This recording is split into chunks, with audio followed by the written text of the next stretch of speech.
Hi, this is Diane Lovetobake on YouTube, and what we're going to make are Italian rolls.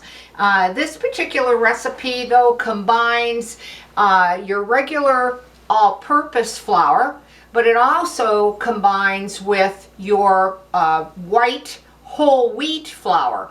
And I'm trying to do more and more recipes where I'm mixing them both together, as well as I plan on making quite a bit with the white wheat flour type of bread or rolls or that type of thing. Now, if you're looking for Italian rolls, seeded rolls, sesame seed and whatever, or your long submarine rolls or hoagies, whatever you prefer to call them, please check out my channel because I have many bread recipes, especially Italian bread recipes on my channel. So first off, I'm going to give you the recipe because I no longer have it written down below the video. So to make a starter, you will need 1.5 cups of your all-purpose flour. That was 1.5 cups. You'll also need 1/4 cup of your whole wheat white wheat flour. Let me say that again. Your white whole wheat flour. I prefer to say it that way. That was 1/4 cup. Then 1 cup of water, at least at 110 Fahrenheit. I like to heat mine in the microwave in a cup. And 1/8 of a teaspoon of active dry yeast.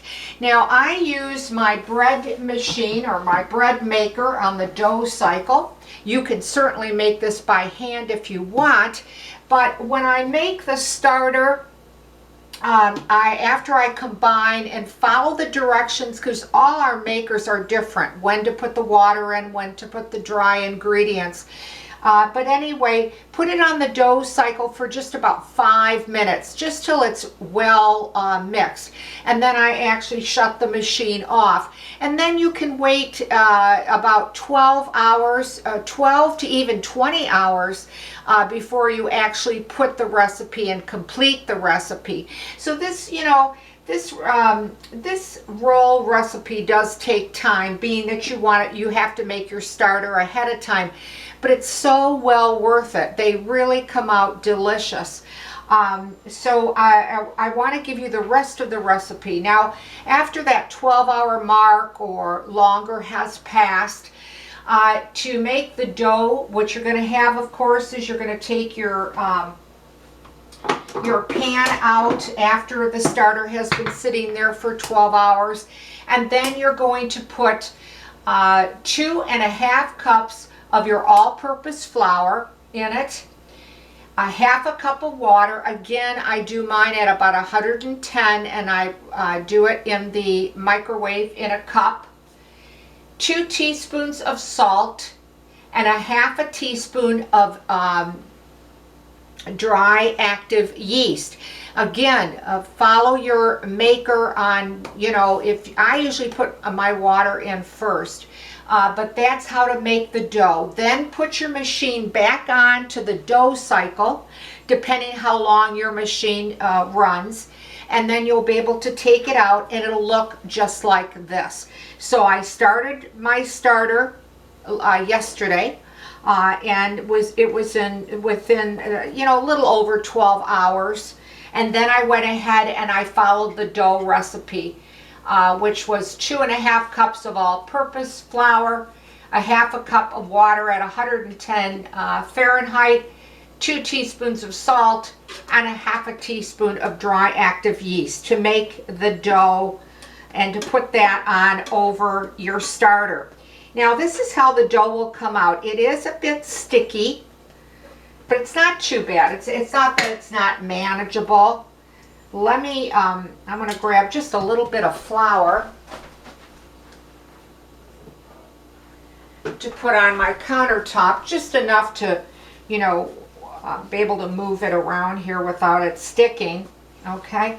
And as you can see, it's a really nice flour, dough flour. It is relatively very light. It's not really heavy or too dense. It's quite nice to work with. What I do is to make my rolls, though, I do weigh them. And I make this recipe with about a 3-ounce roll, and I get 8 rolls out of them. So I'm just going to put my little scale on here and cut out a piece here of the dough, and we'll give it a weigh. Okay, and that was a little over. It was 3 1/3. So we'll try this one, and it's exactly 3 ounces. Now you will need a heavily greased pan or baking pan, or use your parchment paper. And I usually just take my dough and form a flat round disc like that. Everybody has their own way of forming them. And then I actually I turn it upside down, and then I actually start pinching all the ends together to the center. I'll show you that in a second. I know it's probably impossible to see. And then I just pinch them together like that. I take my index finger, I push it down, and then I just start giving it a nice roll in my hand. Now there's other ways, of course, several other ways to shape your roll, but that's how I do mine. I'm just so used to it. I was raised in a family restaurant business and catering business, and that's how I was shown to do it. And I've just continued to follow through it, you know, for many, many years. Okay, so we have, and I like to be exact, and you don't have to be, but I like all my rolls to be uniform, and then I feel the baking process is a lot easier for me and that kind of thing. And again, all I do is just flatten it like a disc, a round disc, and then I just keep pulling the ends together to the center by pinching them till I got them all in. Then I just give it a nice little pinch. I push it in the center, and then I just finish off by rolling it in my hands like that to make a nice ball. And then do place your rolls a good 2 inches or 2.5 inches apart. Now what you can do is, and you will do, is that these rolls have to double in size. So I would suggest I put a clean kitchen towel over them, and sometimes it takes 45 minutes, sometimes it takes an hour. It really depends on the temperature of your kitchen, that kind of thing. But you do want them to double in size before you bake them.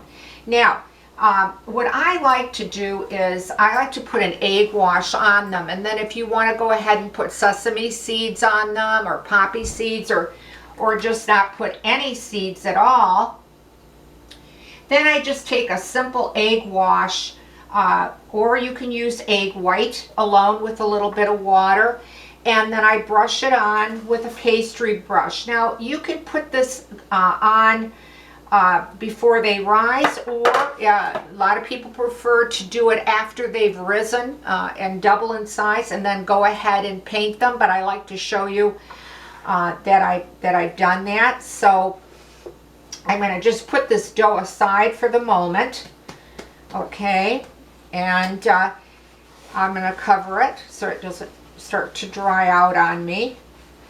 Now you're going to bake these rolls at about 450 degrees, and I know that sounds high, but you want them to come up quick. You want them to come up chewy and crisp, and the heat will do that for you. And it takes anywhere from 13 to 15 minutes to bake them up.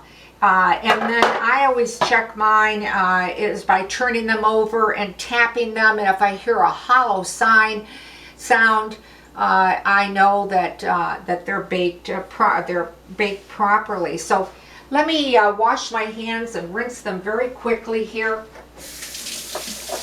And I'd like to show you the finished product on these rolls. And just get a towel here to dry my hands. And this is how they will bake up. They really come out to be a very pretty roll, nicely golden on the bottom. Again, I get 8 of them, and I do weigh them, as you saw in the video, for 3 ounces a piece. And I'm gonna, cut into one to show you.